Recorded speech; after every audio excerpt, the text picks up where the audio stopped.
बहुत समय पहले की बात है। चीन के एक छोटे से गांव में 3 बूढ़े भिखारी रहते थे। वो तीनों भिखारी कभी भी किसी से बात नहीं करते थे। इस कारण से उनके नाम आज तक किसी को नहीं पता। उन तीनों भिखारियों को चाइना में 3 लाफिंग मोंक के नाम से जाना जाता था। वो तीनों भिखारी हर जगह हमेशा एक साथ रहते थे, सारा काम एक साथ करते थे और हमेशा सिर्फ हंसते थे। हंसी के अलावा वो तीनों कुछ नहीं करते थे। वो तीनों किसी गाँव या सिटी के किसी मेन चौराहे के बीच में खड़े हो जाते और हंसने लगते। जब वो तीनों भिखारी तेज तेज हंसना शुरू करते तो वहां पर आने जाने वाले लोग और वहां पर रहने वाले लोग उनका विरोध नहीं कर पाते थे, बल्कि उनकी हंसी को देखकर आसपास के लोग अपनी हंसी नहीं रोक पाते थे। जब वो तीनों भिखारी जोर जोर से हंसते थे तो ऐसा लगता था जैसे वो आपस में कोई बात कर रहे हों, आपस में कोई संवाद कर रहे हों। एक दूसरे की तरफ देखते और सिर्फ जोर जोर से हंसते रहते थे। जब वो हंसते थे ऐसा लगता था जैसे उन तीनों ने किसी अजीब से मजाक की खोज की हो। उनकी हंसी ही उनकी सारी शिक्षा थी, क्योंकि वो कभी किसी से बात नहीं करते थे। धीरे धीरे गांव की भीड़ इकट्ठा हो जाती थी और पूरा गांव उनकी हंसी में डूबकर हंसने लगता था। जब पूरा गांव उनकी हंसी में डूब जाता था उसके बाद वो तीनों भिखारी अगले गांव में चले जाते थे। पूरे चीन में उन्हें प्यार और सम्मान दिया जाता था। उन्होंने पूरे चीन में हंसी और खुशी का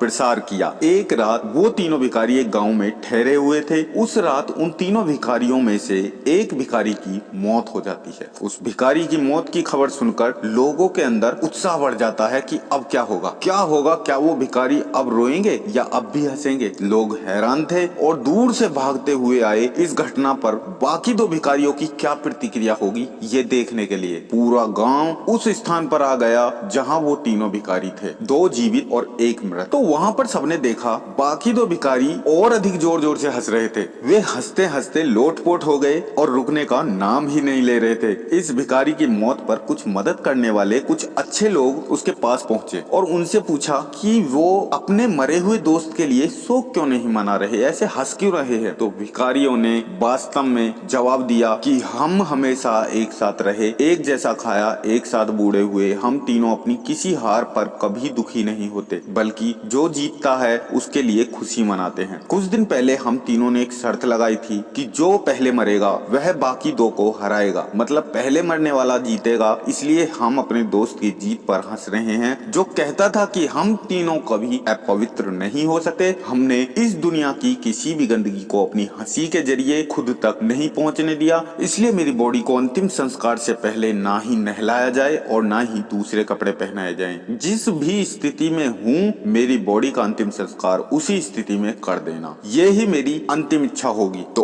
उस बूढ़े भिखारी के शरीर को उन कपड़ों के साथ चिता पर रखा गया जो कपड़े उसने पहले से ही पहने थे। और जैसे जैसे उसकी चिता में आग जली, उसके कपड़े जलने लगे। सभी को आश्चर्य हुआ कि अचानक बहुत सारी रंग बिरंगी आतिशबाजी ऊपर और नीचे सभी दिशाओं में फूटने लगी। पूरा आसमान रंगीन हो गया। जो सब आतिशबाजी उसने पहले से ही अपने कपड़ों में छुपाई थी और अंत में जो लोग वहाँ एकत्रित हुए थे वे सभी उन तीनों बुद्धिमानों की हंसी में शामिल हो गए और वहाँ पर सभी मौजूद लोग अपनी आंखों में आंसू लिए जोर जोर से हंसने लगे। इससे हमें ये सीखने को मिलता है जो हमारे पास नहीं है उसके लिए दुखी होने से, रोने से अच्छा है हमारे पास जो भी कुछ है उसमें खुश रहें। शायद यही कारण है कि हम इस धरती पर हैं, इसलिए हम हंस सकते हैं और कभी भी खुशी और हंसी का अनुभव बंद नहीं कर सकते। इसलिए अगली बार जब आप किसी समस्या का सामना करें या किसी बात को लेकर दुखी हों तो फिर आईने में अपना हंसता हुआ चेहरा देखें। अगर समस्या पूरी तरह से खत्म भी ना हुई तो